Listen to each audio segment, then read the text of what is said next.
What's good, boys? Welcome back again to another video. It's your boy Boss Enosh, and look, today we are reacting to Larry Elder on the Breakfast Club. If you remember the last Breakfast Club videos when Vivek Ramaswamy was on there and they had that pitbull lady, Teslin Figaro, acting crazy. Okay, boom, we're gonna jump into it. So look, one more thing I want to say. It's real funny. The Breakfast Club interview. This is from one day ago at the time of recording this. It has 145k views. If you look at Black conservative perspective, his is at 200k views. So his reaction to the interview has more views than the actual interview. That is really funny. Larry Elder is a conservative leaning black dude. So I'm sure Teslin is gonna have some problems with him. Y'all gonna see when I do the Cornel West one, which I'm gonna record after this one. We're gonna look at the differences between Teslin's behavior, okay, and see if she's fair to Democrats and Republicans or not. Okay, y'all ready? I feel good. I feel energy. I just ate. I feel energized. Let's go. Morning, everybody. It's DJ NV Charlemagne the Guy. We are the Breakfast Club. We have Teslin Figaro with us. And we got a special guest in the building. The Pitbull returns. Jesus Christ. 2024 Republican presidential candidate Larry Elder. Welcome, brother. Thank you so much for having me. It is an honor. How you feeling? I feel good. He does more than that, though. I mean, he was a radio host. Radio host for 40 years. Author, TV host. Author, New York Times best-selling list. Got a star on the Hollywood Walk of Fame. Corner of Hollywood and Vine, Southeast corner, just saying. Okay. I didn't know you had a star on the Hollywood Walk of Fame, Yeah, man. yeah, about a handful of radio guys do. Now, I don't know too much about Larry Elder, but I have definitely seen his name before. But I'm one of them. Yeah, I think it's you, Elvis Duran, Angie Howard Martinez. Stern, Yeah. Big Boy. Oh, Angie Martinez. Martinez. A guy named Arthur Godfrey. Okay. Yeah. So let's jump right into it. Why are you running for president? Well, I'm running as an America First mega guy, and we have an America First mega guy running, obviously. So the question is, what do you bring to the table? You said MAGA. MAGA. Okay. Okay. And the answer I thought I said mega. I'm like, what are you talking about? is I bring a lot of issues to the table that I feel our side is not talking enough about, if at all. For example, the #1 social problem in America, by far, is the epidemic not of COVID, but of fatherlessness. 70% of black kids today enter the world without a father in the home, married to the mother, up from 25% back in 1965. Now 25% of white kids enter the world today without a father in the home, married to the mother. And the stats are clear. Even Barack Obama once cited them. If you're raised without a dad, you're 5 times more likely to be poor and commit crime, 9 times more likely to drop out of school, and 20 times more likely to end up in jail. What's happened? In the mid-'60s, with I think the best of intentions, a Democrat named Lyndon Johnson launched what he called the War on Poverty. And since then, we have incentivized women to marry the government and incentivized men to abandon their financial and moral responsibility. You know, when I say this to people, the pushback I get is, well, there are lots of things that are going on, systemic racism, poverty. Here's the problem. If you look at a young black male, age 10 to Hey, he's spitting so far, okay? He's spitting. 43, that's young to me because I'm 71 years old. A young black man in that demo is 13 times more likely to be murdered than a young white man, same demo. Young black man, real young, 19 and under, the #1 cause of preventable death is homicide, almost always at the hands of another young black male. Same demo for whites, the #1 cause of preventable death is unintentional deaths. That includes drug overdoses, automobile accidents, drownings. It's not until they get to #4 that death is the cause. In America, 60% of the shootings, the robberies, and the homicides are committed by black people, often against other black people. Of the homicides in this country, half of them are black victims, almost all killed by other blacks.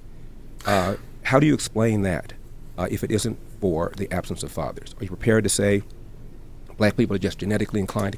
Yeah, I think that's facts. You know, there's no fathers in the household, and it's really just there's a lot of things entrenched in that. Because there's no fathers in the household, there's no good moral standpoint and authority to make sure that shit don't happen, right? Because it's not to blame the mothers, right? It's not to blame the single mothers, but a lot of single mothers, in order to provide, they're working boku hours, bruh. You know what I'm saying? They're working like crazy just to bring in some income. I know that's not every case, you know what I'm saying? And it's not to take blame off of people that deserve blame, but you gotta think about all the different scenarios that are, you know, this human experience that we live in. There's a lot of different scenarios, but yeah, bro. if there were more fathers in the household, if there were more good fathers, a lot of this shit would not be happening, bro, because they have that structure. Okay? I think what's part of it was what was getting destroyed is this community, bro. The community is getting destroyed. And the important part of the community is the father. It is what it is.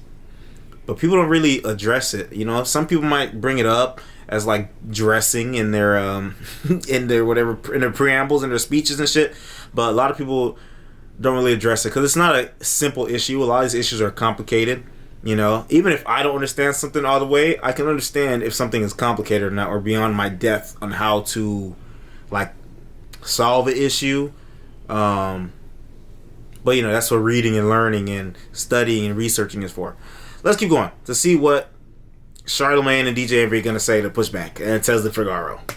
They commit more crime. I doubt it. And the go-to reaction often is poverty and systemic racism. Here's the problem. 1940, when there was blatant racism. This is before Brown versus Board of Education, before the Civil Rights Act of 64. KKK was still alive and well. 87% of blacks lived under the poverty line. Now it's about 14%. Oh, what? 87% of blacks lived under the poverty line. Now it's about 14%. She's saying back then, majority of black people were poor. And it was also the most racist era. Was the crime. But now, the majority of black people are not poor. But the crime, whew, is not as racist as before. So what's going on? You can't blame it on poverty. You can't blame it on racism. It is the breakdown of the nuclear intact family, and neither side is talking about it. The left doesn't talk about it because they caused it with the welfare state, and our side does not talk about it because if you're white, you'll be accused of dissing single moms who are heroically raising these kids, or you'll be accused of being a racist, or if you're black, you'll be accused, as I was by the LA Times, of being the black face of white supremacy. Nobody's talking about that. I am. What are the reasons, you know, if your statistics are right? If your statistics, shut up, Charlamagne, shut up. What are the reasons that you think fathers aren't in the home? As I said, it's because in the mid-'60s, Lyndon Johnson launched what he called the War on Poverty. I don't know if he talks about mass incarceration and the war on drugs. And Charlamagne, literally, they sent social workers door to door in the inner city. I remember this, advising women of the availability of welfare provided there was no man in the house. It created an economic incentive for women to marry the government. Same thing with whites. In 1965, 8% of whites entered the world without a father in the home married to the mother. Now it's about 25%, also up threefold. Look at census data, 1910, 1920, 1930, in places like Milwaukee, Chicago, Philadelphia, a young black kid was slightly more likely to be brought into a world with a father in the home married to the mother than a young white kid. We have incentivized this kind of bad behavior, and it's had a disproportionately bad effect on the black community. Let me ask you a question. What do white people do wrong, Larry Elder? What do you mean, what do white people do? I'm not. What? Oh, my gosh.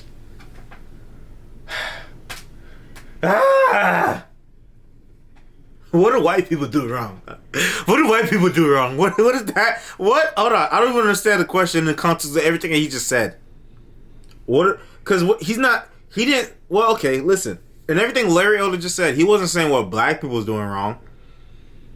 Matter of fact, he's put a lot of that on Lyndon B. Johnson, a white person. He didn't really. That's the only statement that I was placing blame anywhere was Lyndon B. Johnson's war on poverty. And that is a white person. So, you know, that answers your question. What do white people do wrong? Ask Lyndon B. Johnson. He just said it. Let me ask you a question. What do white people do wrong, Larry Elder? What do you mean, what do white people do? I'm not worried about white people. I'm worried about what's going on with us. But if there's systemic racism in this country, which we know it is. No, I don't say there is. You say there is. I don't believe that. Oh, you don't believe there's No, systemic there racism? used to be, obviously. Tell me what you think the number one systemic example of systemic racism is in America. Oh, man, there's so many. Just give me the most important. Okay. This is an hour-long interview. Let me stop pausing. Important one you think? But at the top of mind, I'd probably maybe say mass incarceration. Maybe. This is, and you know, everyone is victim to this. Okay, I'm sure I've done it before too. But it makes you look stupid as fuck when you say stuff, but you say it as just like the broad term. Okay, give me an example. I don't know. Maybe. Like, I'm sure I've done that too. Because, you know, it's a lot of information. You're not going to retain everything. But for something like systemic racism, which people tout all the time and repeat it over and over again as a buzzword, you would think that they would have, like, a concrete example for you right then and there. Okay? And if you don't have one, and this goes for anything, if you don't have one, you're going to look stupid, dumb, stupid. This is your job to talk to people about stuff, and you don't know? Whew. Maybe. Really? During the Great Depression, when 50% of black adults were unemployed, you didn't have this kind of mass incarceration. It's the breakdown of the family. There's a direct. I'm not going to. I agree with the family part. I'm a black man who is a father to his children, and I'm a happily married black man to a black woman. So I'm never going to argue with that part, you know. But I just feel like everything is black with you. Black is wrong. Black people do this and black people do that. And when I asked you what white people do wrong, you said you're not worried about white people at all. I'm talking about the damage, disproportionate damage going on in the black community. For example, look at these.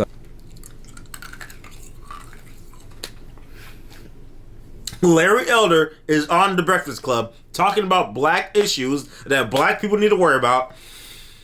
Charlamagne says, why are you so worried about black people? All I hear is black. Why aren't you talking about white people? Yo, this is comedy, boy. This is jokes, boy.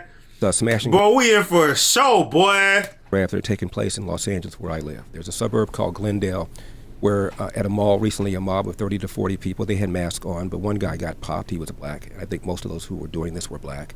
And in recent years and times, there have been a number of these in places like Chicago, places like New York. If I were involved in something like that, Charlamagne, I grew up with a dad, just as you're raising your own children. I would have been more afraid of my father than I would about the cops catching me. These kids are afraid of neither. They don't have a father in the home. Cops are demoralized. They're pulling back. Their manpower is short. And as a result, you tell a bad guy you're less likely to be caught, convicted, incarcerated, crime goes up. They may be criminals, but they're not stupid. I think that's facts, you know what I'm saying? Okay, who am I supposed to be scared of? I ain't scared of y'all niggas. There's no accountability. Who's gonna hold me accountable? Nobody. So I'm gonna do what I want to do. Fuck you. That's what they think. I'm gonna go steal somebody's car. I'm gonna go steal these Kias and these Hyundais, and who's gonna stop me? Oh, I might crash. Oh, well, that was fun. Woo, let's do it again. When you say what so they ain't gonna stop me. They ain't gonna stop me. If they do get me, I'm just gonna get out in a week. White people do. I mean, this is a country that has struggled mightily to. It's so tough. We just watched that Boondocks episodes. The episode. You know Riley, right? Riley was the younger one. You know Riley's funny, bro. Riley is funny, but he has Hugh and he has Granddad to keep him from going to, you know, and he's a good kid. Keep him from going on the wrong track. But imagine a bunch of Rileys with no one to stop them from doing the shit they want to do. That's what's going on in a lot of these cities, bro. Kia boys, you know what I'm saying? All these little young niggas that's toting guns and you know talking about gunplay and shooting people and shit, and they think shit is cool. They have no. It's like they don't care about life and death, bro. They don't care. Who I smoke. Over its historic racism. There was a civil war. There was a big civil rights movement. This is the only majority white country that's ever elected a black president, let alone re-elected a black president. The three biggest cities in America are New York, Chicago, L.A. They all have black mayors, even though no city has a majority of black population. The president of Harvard is a black female. Martin Luther King in 1966, Charlamagne, gave an interview to the BBC. This is 2 years after the Civil Rights Act of 64 got passed. And he said, I'm amazed at how many positive changes there have been in America in the last 2 years. Why, if things keep going like this, we could have a black president in about 40 years' time. Do the math, right on cue. Then he said that? Yeah. Barack Obama elected 2008. He didn't say there'll be a black female president of Harvard, and there has been. He didn't say there are going to be black CEOs of Fortune 500 companies, and there have been several. He didn't say the percentage of the House would equal the percentage of black people in the population, and it does. He didn't say the three largest cities would have black mayors, and they do. He didn't say the largest... Yeah, I'm not sure if I directly believe in systemic racism. I believe racism is real. I believe that... I mean, it depends on what people's definition of systemic is, right? Like, in the system, shit trickles down. I think there are people in systems and positions of power that have done things that affect black people poorly. I'll give an example. Where did all those guns and crack come from, huh? Where did crack come from? okay, that was able to get to America, to get into the hoods and inner cities and the projects to fund the Iran-Contra war that Ronald Reagan was involved in, okay? That's systemic. That's an example of something going on through the system, and it, affecting black people. It affected white people too, of course. Affected poor people, but affected a lot of black people, right? So add that to the welfare state that they had already created in the 60s, yeah, right? Late 60s they created that shit. Now imagine the war on drugs. Imagine crack. All this shit that was inflicting the hoods, right? There's a lot of different factors that kind of overlap and intersect that put a lot of people back, okay? It's the most prestigious organization of doctors. The American Medical Association would have 2 black presidents, and there have been.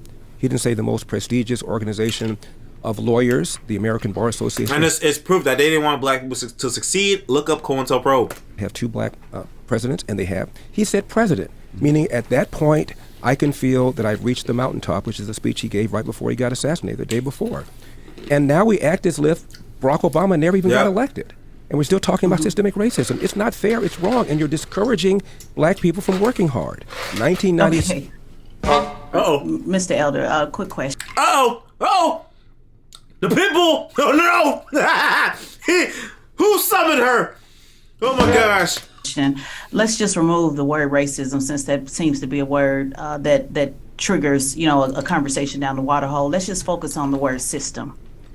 You mentioned that the system was the one that discouraged. And again, we have no problem with agreeing that the family, the black family, should certainly has some room for some improvement. But let's just focus on system. Room for improvement? System.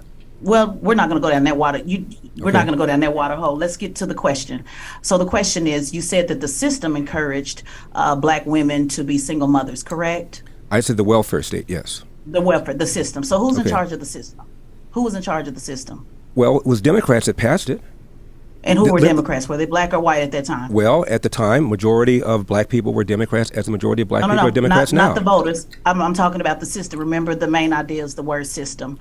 Who was in charge of the system at the time? The Democrats at the time. The system. I'm just going to Charlamagne's point about white or black. Was it white Democrats in charge of the system or black Democrats in charge of the system? Well, if you're prepared to say that Lyndon Johnson did this viciously with an intent to destroy the black family, I disagree. He did it with the best of intentions. And if you look at the New York Times, which is left wing, the Washington Post, which is left wing, they cheered all of this. Right, and what I'm asking was it white people, so I'm going to ask again in case my mic's not coming through clearly. Was it... Okay. She's trying to get him to say white people did it. He's not trying to say white people. But the thing that he did say about he's not trying to paint Lyndon B. Johnson in like a vicious light, like they did it on purpose, like it was their master plan. Is that's his point. I don't know if that's valid or not, because I haven't. What the fuck? I wasn't there when Lyndon B. Johnson was president. I don't know him. I know his name. And I haven't listened to any of his like interviews or speeches that he's done to really be able to dissect if I think it was vicious or not. A lot of people think a lot of stuff is planned. A lot of conspiracy-minded people. But the thing is, a lot of things aren't planned. A lot of things are done with one intention, right? And then someone else along the line comes up and they see how they could use this for another intention, and it just builds on each other. It's kind of like a story. When you're creating a story, you don't know. Excuse me. You don't know every beat play by play from the beginning. You might know the beginning and the end. You might know the end and the middle. You might just know a middle part. You might just know different parts that you want to put in there. But as you're creating it, it comes together. So a lot of times in life with like stuff like policies and stuff, that's how it comes up. Like just things are built off of what came before, brick by brick. White people in charge of the system or black people in charge of that system that helped break down the black family? It's a simple yes, just a simple question. White or black? Well, you didn't have to go on welfare unless you voluntarily chose to go on welfare. The inducement was put there by Democrats, by the left. Correct. Okay. Democrats, most black people were Democrats, and they voted for these white people. Not too. Voters. I said who's in charge of the system. Well, who put them in charge? Was Lyndon Johnson white or black? Who put them in charge? Maybe that'll help. Fine. Lyndon Johnson was white. Thank you. Okay. But if your argument is that the reason he did it is because of race, he should have just gave in because they weren't gonna let that go because it's obvious. You know what I'm saying? Then I disagree. He did it because of. That's not my argument. I just asked you a simple question: was he white or black, Charlamagne? And Mr. Elder, you said you talked about the smash and grabs, right? And I find that interesting because when you see the mass shootings that happen, majority of those people are white males. What do you think about that? Actually, if you look at the percentage of oh no, whites in America, which is 60%, percentage of mass shooters is under that. The percentage of people that commit hate crime is under that. Percentage of people who are serial killers is under that. Black people are 13% of the population. We commit a greater percentage compared to that of mass shootings. You specifically talked about the smash and grabs, though. So I was saying, since you're using that as an example, I'm saying, well, what about the mass shooters that are usually white males? One more time. They are usually white males because 60% of the country is white.